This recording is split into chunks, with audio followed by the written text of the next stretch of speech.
Thanks for listening to this podcast of Trending with Timmerie. If you haven't already subscribed, please catch us wherever you love to listen to your podcast, from the Relevant Radio app to Apple, YouTube, you name it, we are there. And if you listen on Apple Podcasts, please be sure to go and give us a 5-star review to help other people discover the podcast.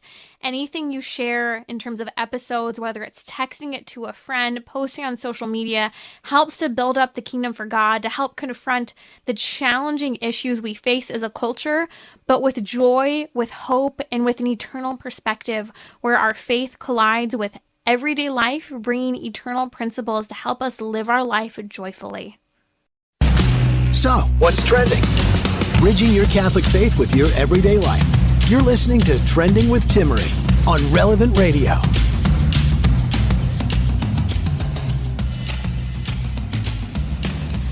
Recently received a fascinating email. My daughter wants to take contraception when she leaves for college. What do I do? The story has unfolded, and I have some great tips for you. Maybe you're experiencing this with one of your children as they head off to college. What are you to do in these last moments, hours, and days before they leave? Or maybe they've already left. And is there anything that can be done? Absolutely.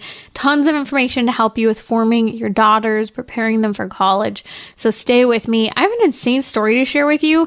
An older woman was literally kicked out of the YMCA for making a complaint about people who were in the bathroom that made her feel uncomfortable. People tried to arrest this woman. I'll share more with you in just a little bit. And Serena Williams has some incredible things to say about motherhood as well. You're listening to Trending with Timmerie here on Relevant Radio. Joining me in just a moment is Dr. John Bruchalski. He's an OBGYN, the founder of the Tepeyac OBGYN Full OBGYN care for all women, whether you can pay or not, helping women who need medical care and are pregnant.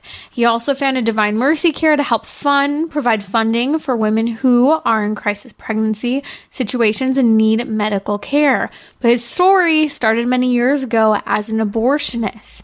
He was an abortionist and in time, working through his residency, ended up having a conversion back to his Catholic roots of his Catholic faith, and has be truly turned to serving women and women's reproductive health and true reproductive freedom. Joining me now is Dr. John Bruchalski. Dr. John, welcome back to Trending. Hi, Timmerie. It's so good to be with you. I recently learned about your story. I've heard you speak a handful of times on various teleconferences, forming and informing people from an OBGYN's perspective, but had never known your past story of having been an abortionist.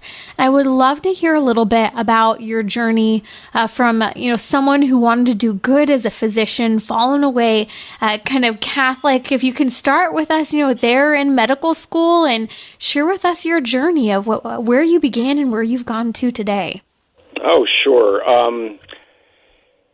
The bottom line is that I kept listening to my friends, many of whom were women.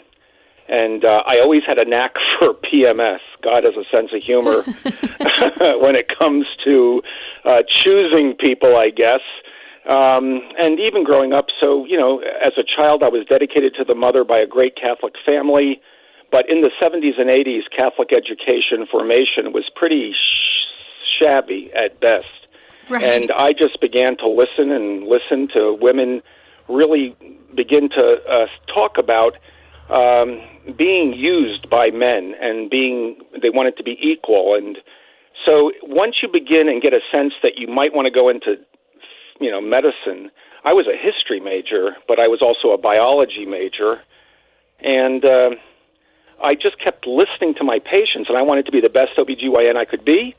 So being the best OBGYN, you had to provide abortion services because ideology or belief, if you don't move it into works, whatever ideology is dead, of course, on both sides of that issue, whether you're pro-life or pro-abortion. And when you do that, it also becomes you must learn contraceptive technology. And you must, in today's day and age, suck eggs, as we called it, to make, fertilized eggs for IVF. And we needed to provide sterilization services And now it's about providing hormones to make little boys little girls or vice versa. And so while I was moving from medicine to residency, my mother and father never stopped praying for me. And I went to Guadalupe in Mexico City with a friend, and I heard, "Why are you hurting me?" From and Our then Lady. a few years later, while I was aborting women in one room because the woman didn't want the child, and running to the next room and saving the baby's life because the woman wanted that child, I was also working at a crisis pregnancy center at night that was run by the Assembly of God Church. Wow. At this point, I was agnostic. And when I say I was an abortionist, I never wanted to just do abortions. Because remember, we're all involved. Just like St. Paul keeps saying, we are our brother and our sister's keeper. What you do to the least. Man, I was just a resident in the first 2 years of my residency. And I did abortions during the daytime and nighttime, whatever we needed on. Like, it wasn't something that I felt, oh, my God, this is going to save women. It was, oh, no, this is part of good medicine. And at the Assembly of God's run crisis pregnancy center, you would hold hands and pray that the Lord would bring in people who they could minister to and look at them holistically, body, soul, and spirit. They were also pretty much anti-Catholic at that moment, so, I kind of left go of what my mom and dad. Well, a professor, after aborting a baby that could live, and they had to rush it to the neonatal intensive care, she challenged me to go to Medjugorje and get my act together because I was giving her tumors, she called them. I was quite upset because I was a good doctor. I was doing what I was told. Come on. I mean, this is what women wanted. But all of a sudden, all these threads that the Lord placed in my life, the science became, mental health issues, breast cancer, preterm labor. Well, that was beginning to be shown as real consequences of having an abortion. Mm-hmm. And then the sociological issue that across the country, across the world, you would abort female babies more commonly than male because in India and China, they're valued more. And I began to get real schizophrenic, Timmerie. I mean, I was just... And then my mother called about 3 days after the doctor challenged me to go to Medjugorje. My mother just wanted to go, and I didn't care about the Mother of God at that point because I was an Assembly of God and she wasn't that important. And, well, as God has it, on the hill, I found God's mercy in prayer.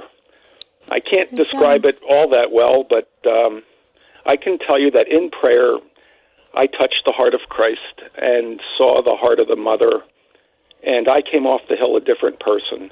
Scales fell off. A young woman told me about my life as a vehicle, as a blunt instrument for the mercy of God, and that we could renew medicine. And I'll be darned, I came off the hill a different man. I walked to confession for the first time in probably maybe a decade or two. I can't remember. Mm-hmm. But I went and knelt in front of a priest who was in the middle of January. There was nobody there. Bless me, Father, for I have sinned. And the tears came, and the joy came, and the shoulders lifted. And I realized that nobody should be ever judged, that we need to serve in love, and that she basically said, Johnny, be an excellent doctor, see the underserved daily, and follow the teachings of my son's church. That was it in general. And that led to now a 30-year history of Tepeyac OBGYN in Fairfax, Virginia. We started Divine Mercy Care because all the eggheads and bean counters wanted me to stop seeing the underserved because, we have a practice that is 70% paying insured customers. I mean, we do excellent medicine, but we also partner with all the pregnancy centers in the region because that's what the Lord showed me. That's real health care. Right. We need good health care for women who are in crisis pregnancy situations because often they're discriminated against and encouraged to have abortions at any twist and turn in a pregnancy. Oh, isn't that the truth? And at every turn. So now Dobbs flips Roe, but the laws haven't changed. But that doesn't mean that it's bad. It means that there is a great opportunity right now where by our witness as Francis talks about, St. Francis, you talk in love. You don't have to quote, you just be the hands and eyes and ears of the mother and Christ. That pieta moment where you just embrace the wounded and the miserable and the challenged, because they're teaching you about love and you're providing something that they ultimately need, acceptance, and you show them a way through it. And it's called leaning in. It's called compassion. It's not empathy. Empathy leads to the gas chamber. Mercy leads to the abortion clinic if you don't have it rooted in the principles of Jesus Christ, the Word of God, and the teachings of the Church. End of discussion. And what happens is we have to be witnesses now, because the time is of, this is what the Lord has provided for this time. Dobbs is now the law of the land, but law will not change hearts. So Divine Mercy Care was a mechanism that we could not only inspire our future generations by, I've got a talk at UT, the medical branch of the University of Texas system next month. You teach the next generation, you minister to those around you who are burned out. And anybody on the line or is listening who feels that they've been given the wrong message in medicine, whether it's a provider or a patient or a parishioner or a pastor, well, we have a way now to speak about this and encourage and exhort, because it's excellent medicine. I've never practiced abortion. I've never practiced OBGYN as needing elective abortion. And yet we now have all this confusion. It's miscarriages, it's ectopics, it's literally perversion of words. So and you've seen firsthand, Dr. Bruchalski, that the argument that abortion is necessary to save the life of the mother is not true. You are an OBGYN, you treat women, you've seen so many instances of cases where there have been difficult pregnancies. Can you speak to that for just a moment? Because I think this is a part of so many ways your journey. You wanted to help women in all ways as an OBGYN, being one of the best, and you saw, okay, I think abortion is part of that, but you saw it wasn't, and now you don't provide abortions. You see that that's wrong and damaging to women. So why is that not medically necessary? Because the woman's autonomy, the mother, the autonomy of the woman trumps the autonomy of the doctor. It's like a vending machine. Healthcare is now about access. It's about service. It's about bouginess. It's about, you can go to Nordstrom's and you can get a spa abortion now. Listen, I did abortions. It hardened my heart. We talk about divorce, that in the beginning, folks, it was about your hard hearts that Moses did this. Well, I can tell you that my right arm connected directly to my heart, and my heart was becoming massively hardened. So these are some principles that we throw out. You never pit mommy against the baby. You always treat the disease.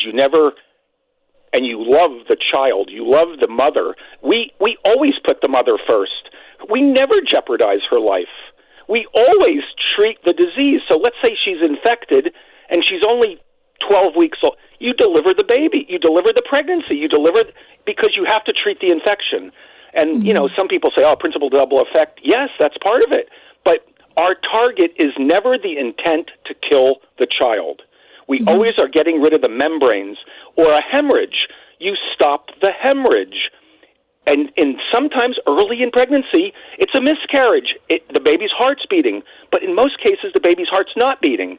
In most ectopics, the baby's heart's not beating. So you never pit mom against a baby. It's not good for any mother to hear that.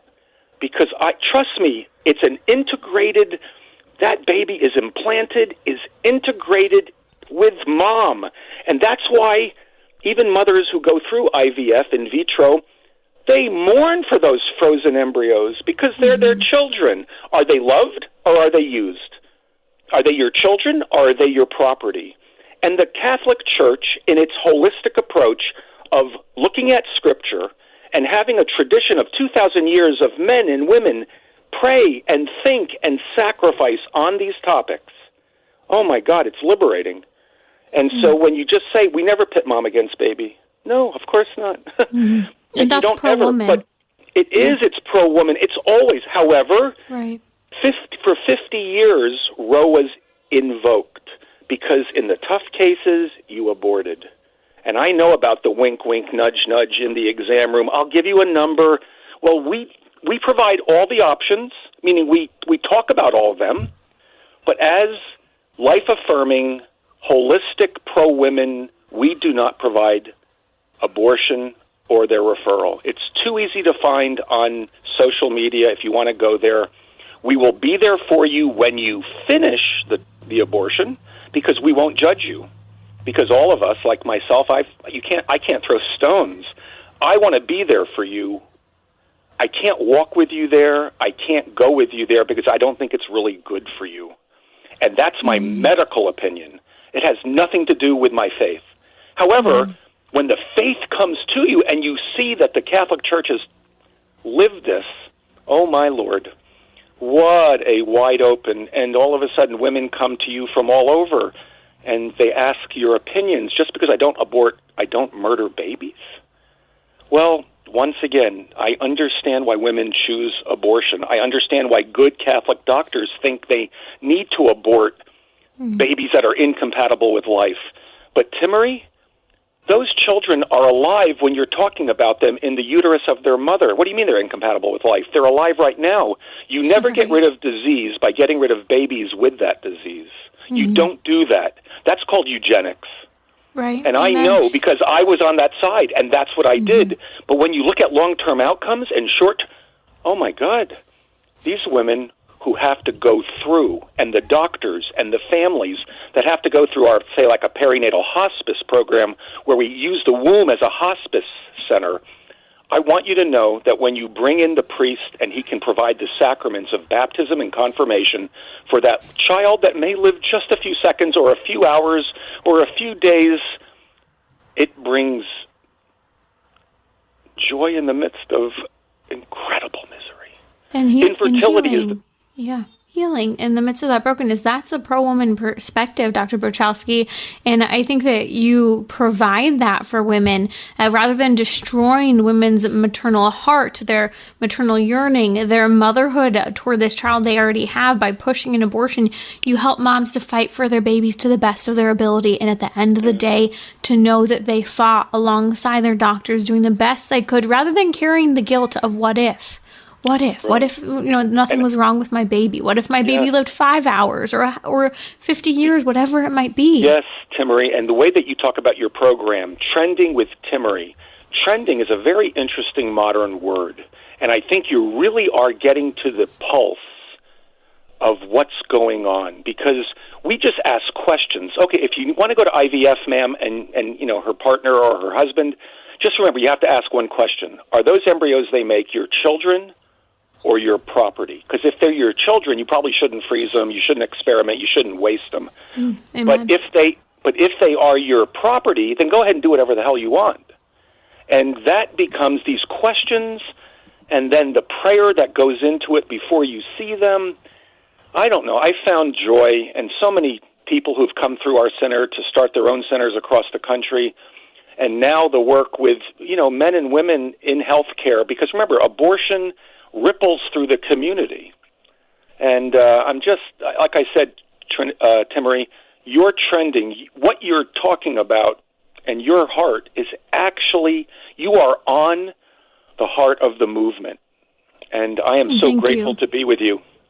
Thank you for being with us, Dr. Bruchalski. If you're just joining us now, you can find Dr. Bruchalski at drjohnbruchalski.com. That's Dr. John Bruchalski, BRUCHALSKI.com. We'll post a link on social media. Just follow me at Timmerie. We'll tag him on social media. DivineMercyCare.org as well as one of his ministries. We'll be back with Dr. Bruchalski and we'll talk about offering women hope in a future and seeing a life as a mother and with their child. It's something that the pro-abortion movement doesn't allow any women to dream about, and that pro-contraception culture is preventing many young women from ever even having a moment to become a mother. And we're going to tell the truth about what women need.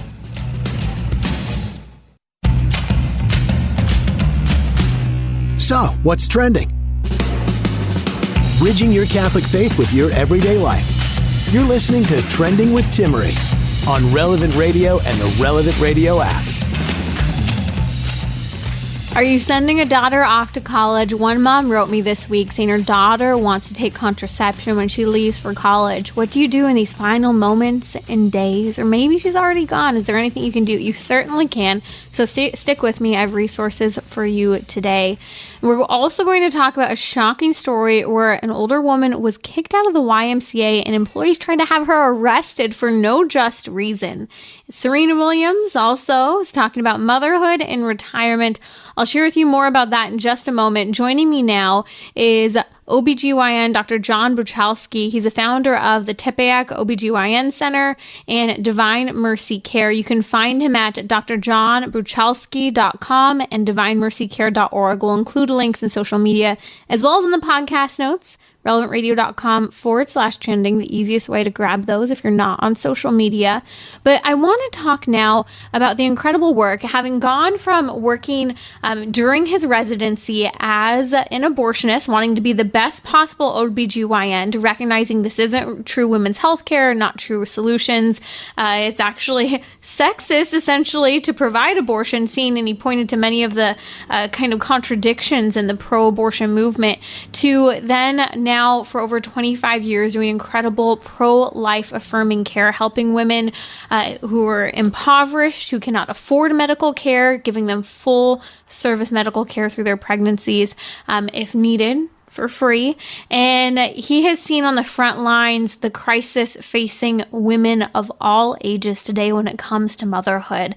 And something he wrote in some of his work had to do with how we reach the abortion-minded woman, and commenting, Dr. Bruchalski, on how we have to offer hope and a vision of life for that woman with her child.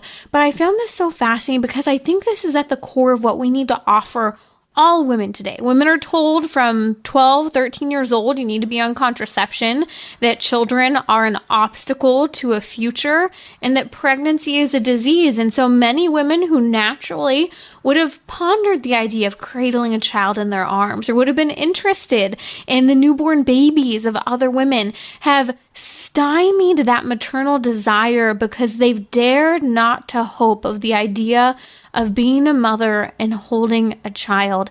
And I'd love for you to speak to how envisioning that yet again can truly help save babies who are in crisis pregnancy situations, as well as women who one day might consider an abortion because of the cultural mindset surrounding motherhood.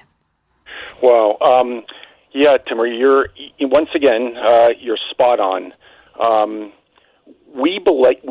When I was doing abortions and providing contraceptive care, children were considered sexually transmitted diseases, not just pregnancy. And so pregnancy needed to be stamped out, or only was utilized when you wanted it to happen. And there's many reasons for that. And yet, when you see the reality that the building a family and what the reasons for having relations, and right now, antidepressants are the number one medication in women's health, and it's because we're all broken.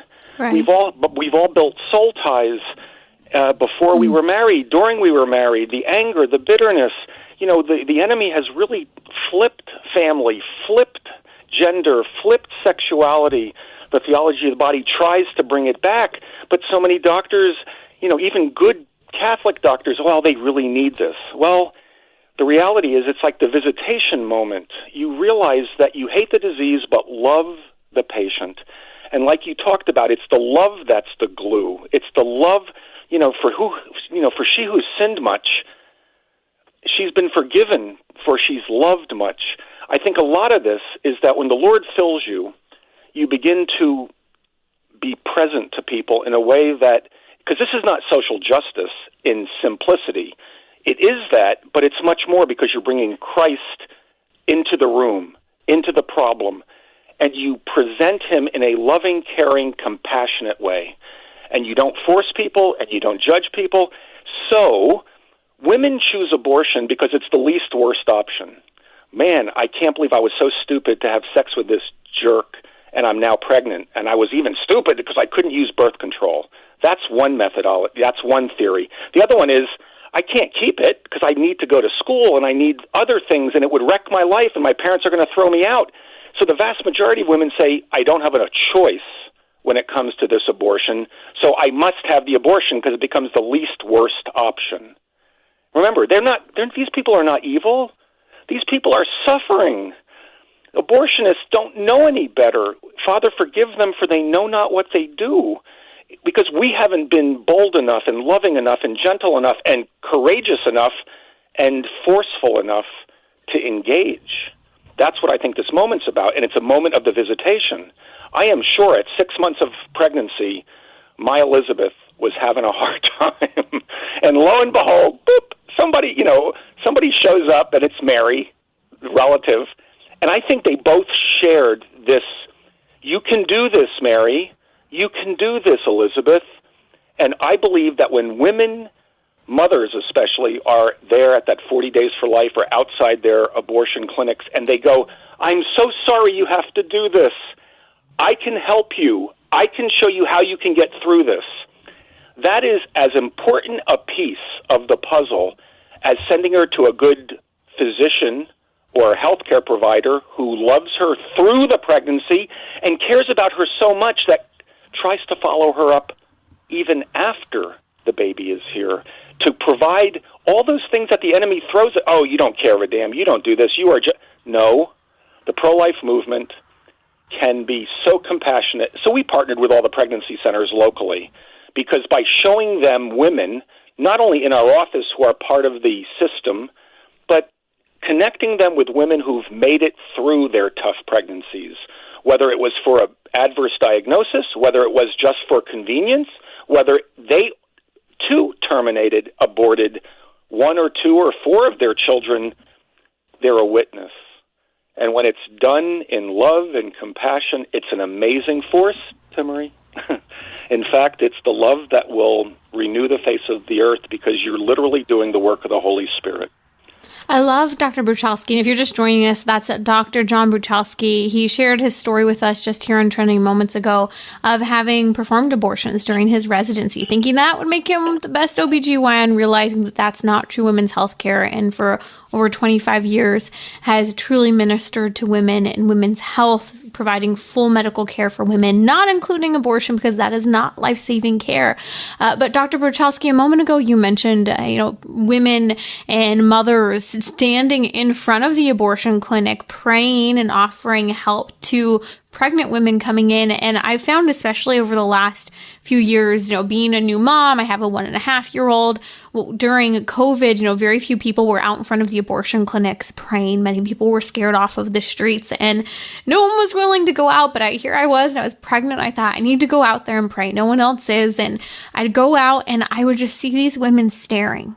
And I saw their faces they were just envisioning, what would it be like to be a little further along in my pregnancy. And then after I had my daughter, I've tried as often as I can to go out, and I need to more. I'm guilty of not having gone out more, to go in front of the abortion clinic and push the stroller and walk back and forth and pray in front of that abortion clinic, because women need to see that. What would it be like? How can I envision being a mom? What would it be like to push my daughter in a stroller? What would it be like, to not be pregnant anymore? Pregnancy is just a season. It's not a lifetime.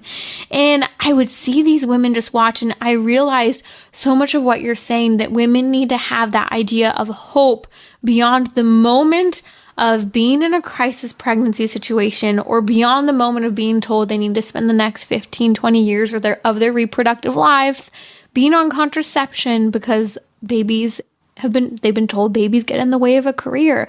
That hope and vision is so important today.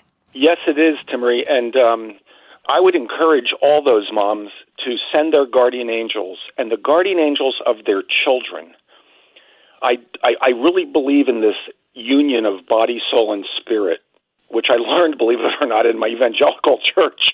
And then I come back home and it's like, oh, he's talking about the theology of the body and all this integration and medicine. We now have great science behind this. We have great anthropology. We have but it's not about the intellect. It's about the sacrifice. So when you were out there just witnessing with your prayer, those angels were talking to one another, just like at the visitation, and Johnny was leaping in the womb. And it's not about making them feel bad. It's about making them feel whole again. It's you want to see the power of Jesus Christ in the world today. You want to understand that Our Lady's talking about her triumph. And we are, spiraling out of control, it seems like. And yet, the opportunity to do good, to overcome evil with good, what you talk about, I've been a friend of Abby Johnson's ever since she found that 40 Days for Life. I have known Lila talking about what she's doing. I'm so old that I remember all this, helping these folks and listening and them helping me. You're building this place where abortion becomes unwanted and children become welcomed again. And you do it with your blood and your life, even through misery, and you walk with people through that. And your witness, once again, you're doing so much good now on the station. Your time, you did it during COVID. It's always about once again, pandemics are fixed when priests and providers, priests and physicians, doctors of the body, doctors of the soul, collaborate with our patients who are mothers of the heart, gut, womb, that Jewish word for heart, what's deepest. My God, when you collaborate together, the Holy Spirit begins to work again, because it's always about the Spirit and Mary. We need you mothers witnessing, praying, sending your angels. We need good doctors and providers in a world where faith and reason are one. When the church says it's paradoxical that there's a virgin mother, that there's a paradox that it's faith and reason, that there's a paradox between the body and the soul, it's meant to help us, not to frustrate us. And so as we connect with people, and like I said, anybody who's interested, follow me on Twitter at John Bruchalski, because I'm telling you, it's this social media, it's the new way, it's ministering to people one-on-one. It's about transforming hearts through healthcare, because abortion is an act that is pushed into healthcare, but it's not true healthcare because it's destructive. It only looks at one patient, the mother. And so I think I woke up and I found myself, my conversion was about seeing two patients and caring for both, because that's what OBGYNs did before Roe, during Roe, and after Roe. But since Roe has been here, we've lost a sense of that. And so, I just want your people to know that what you're talking about is real. The church's sacramental aspect are real. Penance is real. You are forgiven. And you're given a new life because of the Eucharist. And so what you're talking about, especially during COVID, when our churches were closed, my God, we were lost.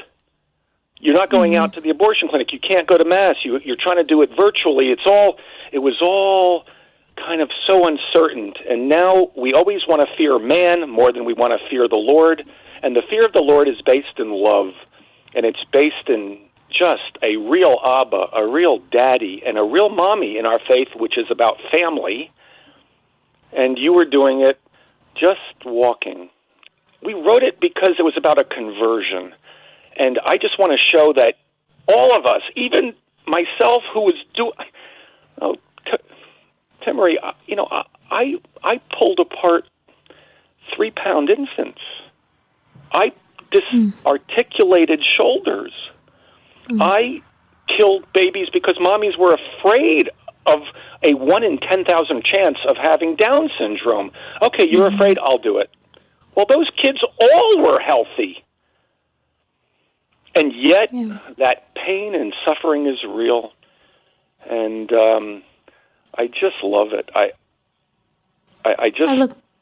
This opportunity is a real... your story. Praise God. I look forward to hearing your story in the book, Two Patients, From Abortion to Life-Affirming Medicine. You can find it through Ignatius Press, coming out this October. We'll let you know as the date come sooner.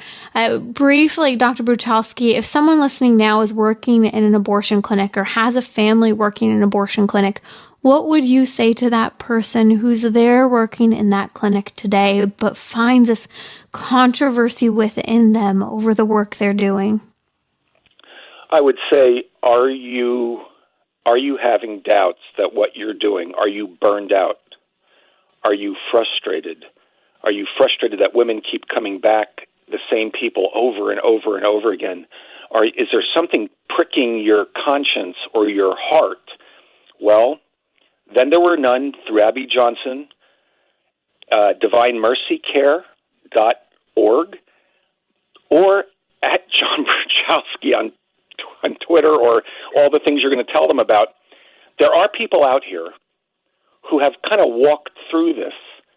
And whether you stay in the abortion industry or not, I've become friends with many abortionists, some of whom have left, some of whom have stayed.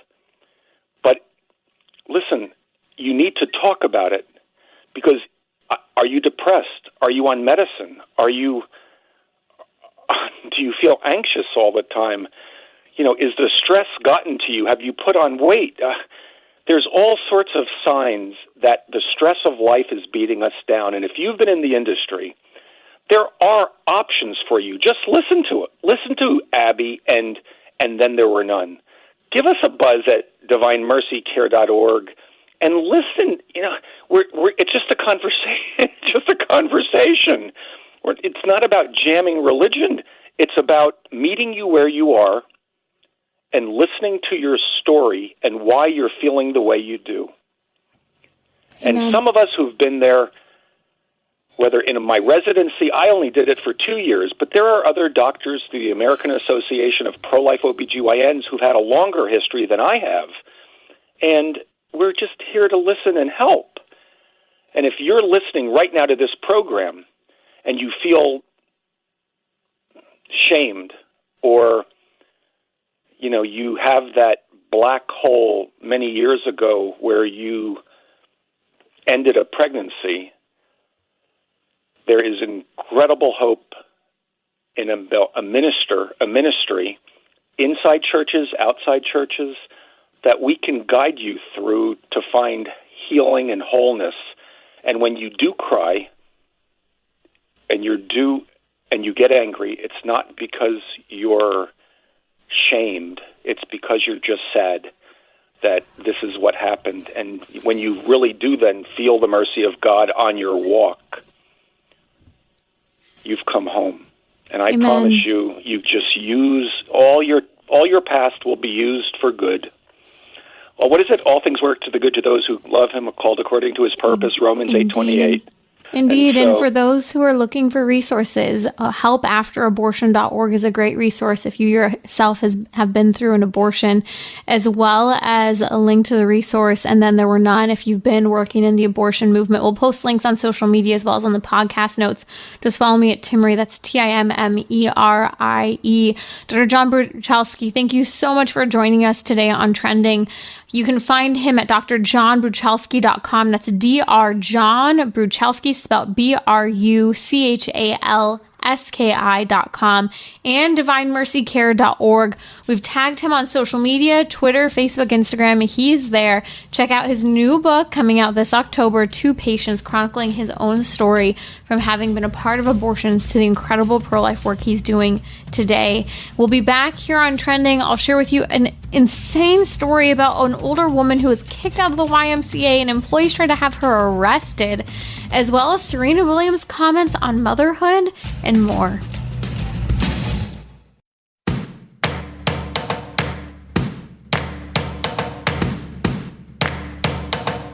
We're talking about what you're thinking about. You're listening to Trending with Timmerie on Relevant Radio and the Relevant Radio app. You may have heard the news that tennis star, infamous Serena Williams is retiring, looking ahead to her retirement. She's had some interesting things to say about motherhood and career that I'd like to talk about in just a moment. But first, I want to share with you just a crazy story that should challenge us and also be able to be a moment where we just point and say, this is sad and it's laughable, but it also reminds us that there are bullies out there and we have to stand for safety and truth. Story came out this week that an 80-year-old woman in Washington State has been permanently banned from a local YMCA. Why? Because she objected to a man in a woman's swimsuit being in the woman's shower area and changing rooms.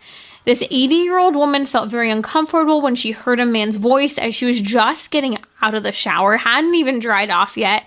And so immediately she actually confronted him. And apparently it was actually a male employee who called himself Clementine and is supposedly allowed to be in the women's locker room, even with little girls. Well, this July 26th, while she was showering and this whole situation happened, she ended up confronting this man, Clementine, who was in the women's locker room and showering areas, and is basically, addressing that he shouldn't be in there, and she was concerned about the safety of girls, and she asked him to leave. Justifiably so. We should argue in a normal world, in our world, it should be perfectly fine to ask a man to leave the women's restroom. It should be normal to ask a man to leave a women's changing room, especially when we are uncomfortable or there are children nearby. But no, what happened is immediately YMCA employees, other YMCA employees, came to the defense of this man who was in the women's restroom and changing area, and they asked instead that this 80-year-old woman be arrested. They tried to have her arrested. Of course, the police would not arrest her. This is ridiculous. And they, however, did kick her out of the YMCA, telling her to depart for good and never to return. Thank God this 80-year-old woman had the guts that I would argue the vast majority of Americans today are not willing to own up to and say, hey, a man in the restroom is not appropriate. Get out. There's nothing hateful or mean or cruel. A man does not belong in a woman's restroom. And it has to do first and foremost about safety. It has nothing to do with sexual proclivities or sexual identity. It has to do with reality. I personally believe today no restroom is safe, given that we have a culture that says it's okay for a man to walk into the restroom. If the reality is a young woman, the reality is if I go into a public restroom, and especially anticipating that it is one that's a little more isolated and that there's no one in, I will push on every single stall door to make sure that there's no one hiding inside the bathroom. Now, that's just a safety thing in general that we should probably do in an isolated area. But why do I do that? Because today it is socially accepted that a man can walk into a woman's restroom and no one say anything about it, even if he doesn't come back out.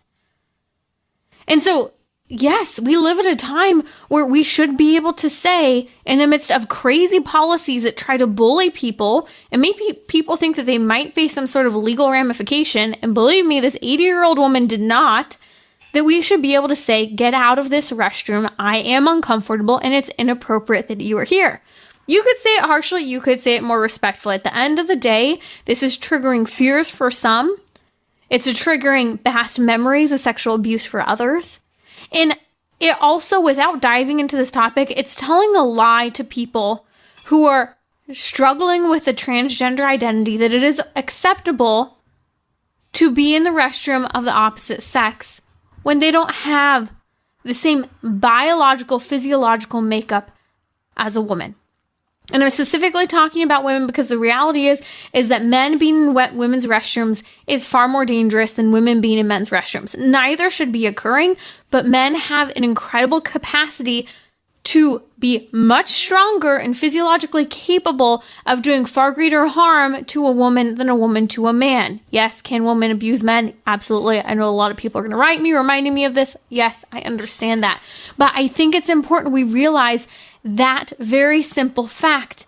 Men have the capacity to do more harm to women, and the reality is that even in parochial schools, we are hearing stories of little girls who are being abused by boys who are being accepted into women's restrooms.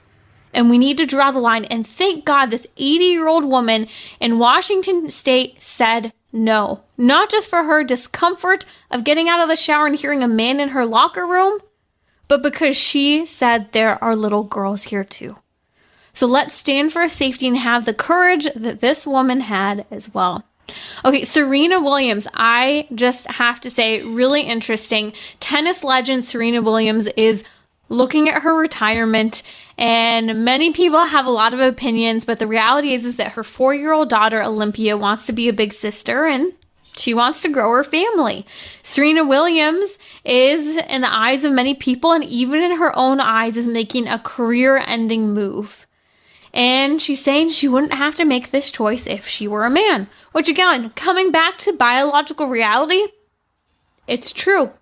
She said at one point, believe me, I never wanted to have to choose between tennis and a family. She writes, I don't think it's fair. If I were a guy, I wouldn't be writing this because I'd be out there playing and winning while my wife was doing the physical labor of expanding her family.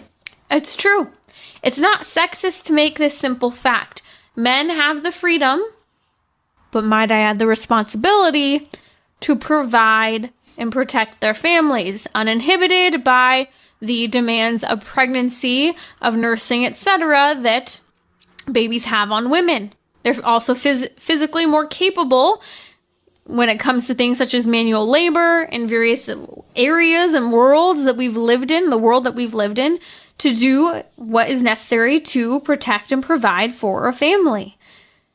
And so she's stating a fact that's true, that comes back down to biology. And this is what so much of the debate has to do with, whether it be the LGBTQ issue, abortion, women's topics. But I think there's something beautiful about what Serena Williams is doing. She's recognizing, if I want to have a family, there's something I have to give. But she's just not giving up a career as an incredibly talented and legendary tennis player. She's giving herself to motherhood. She's giving to her family. She's giving in a different way. And she's talked about, she's not really thinking of it as a retirement, but as an evolution in her life. That it's a change in the focus, and that focus is on her family. Sometimes this can be a bit of a dose of humility for us as women. We're taught to go to school, get the education, get the degrees, get the credentials, get the job, make all the accomplishments, and delay having children because you just paid all that money for school, didn't you? You just earned all those degrees, didn't you? Or in her case, you've been an Olympian, haven't you? People may think it's crazy that Serena Williams is putting down the racket to pick up a baby. But the reality is that that's a part of the gift and beauty of the human person. The gift and beauty specifically that women have the potential for. And it grows you and changes you in incredible ways. That is motherhood.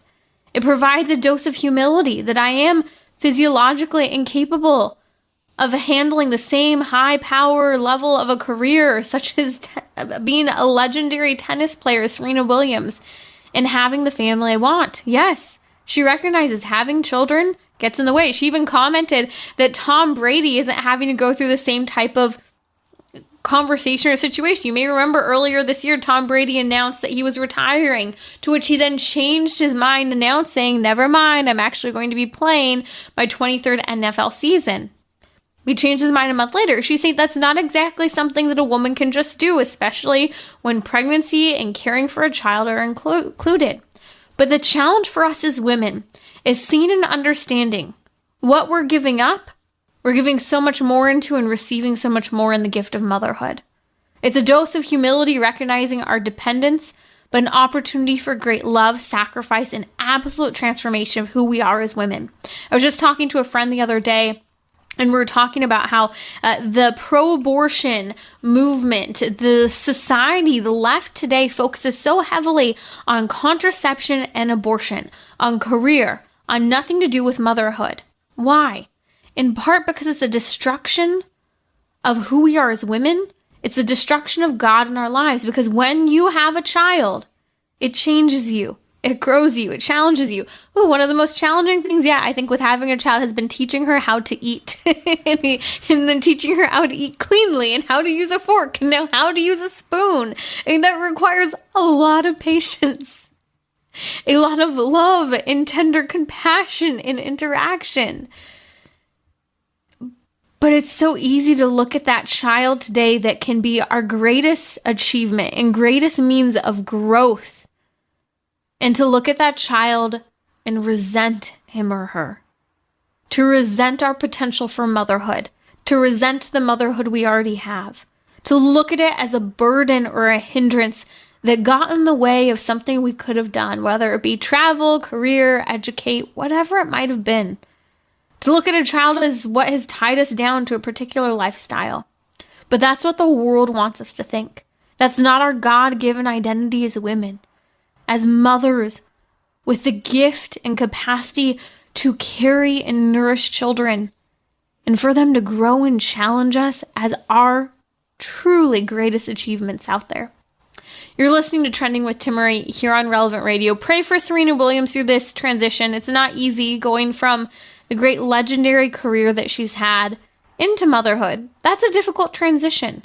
And a lot of us need that support and love. And maybe you know someone who's making a transition like that. But helping women to be empowered to see the good in their motherhood. The good even in the midst of the imperfections and the moments they feel like they're incapable or would love a distraction or to be doing something else at times. That's okay. I think all moms experience that. All moms need to try to find little breaks or still pursue things that they love, but not to the detriment of their children, their motherhood, or their bodies. You're listening to Trending with Timmerie here on Relevant Radio. I want to take the question that my daughter wants to take contraception when she leaves for college. We'll have to save that for next week. I'll be back next week here on Trending.